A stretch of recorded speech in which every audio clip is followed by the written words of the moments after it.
midnight hour is close at what a beautiful day. All right in there, mate. Just having a little clean-up. Westminster Star Chamber has been redundant since it stopped punishing dissenters more than 350 years ago. But Gordon Brown's brought it back.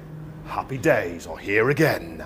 Rebranded New Labour style as the Special Endorsement Panel, this 21st century disciplinary body will investigate the dodgiest Labour MPs and politically execute the worst offenders by deselecting them. You try to scream. It's just one reform unveiled in a week when the House of Commons became the House of Horrors, forced to give up an ancient right to regulate its own affairs. Speaker Michael Martin didn't need anyone to turn the screw because he did it all by himself, with a series of frighteningly inept performances, signing his own death warrant on Monday when he fatally tried to use Commons rules to avoid the inevitable axe. A point of order, Mr. Prentice.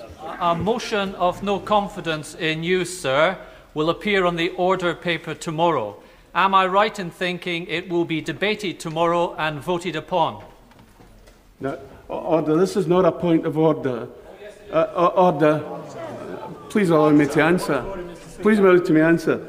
These are matters for debate on an appropriate motion. The political Grim Reaper was hovering.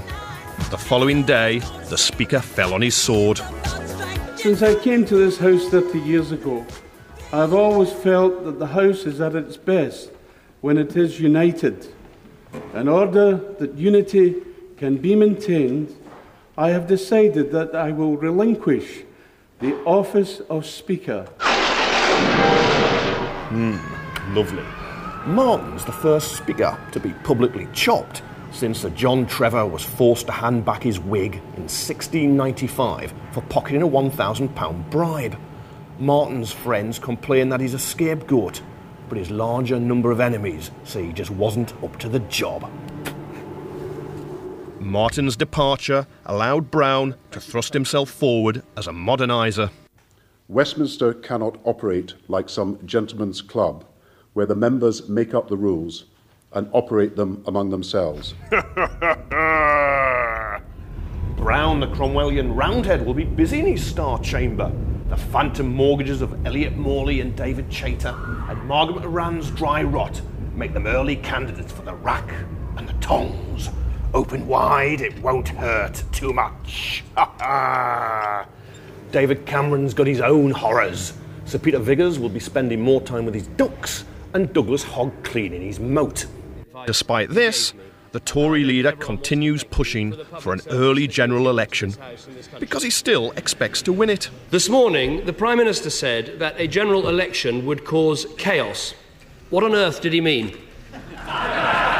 What would cause chaos is if a Conservative government were elected and caused public spending cuts.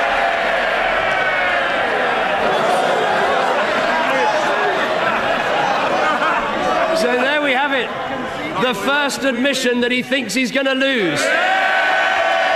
Having tasted flesh by ousting the Speaker, Lib Dem leader Nick Clegg doesn't just want an election, he wants a new millennium. We will betray the hopes of people for a really different way of doing politics if all we do is remove a medieval expenses system without fixing everything else.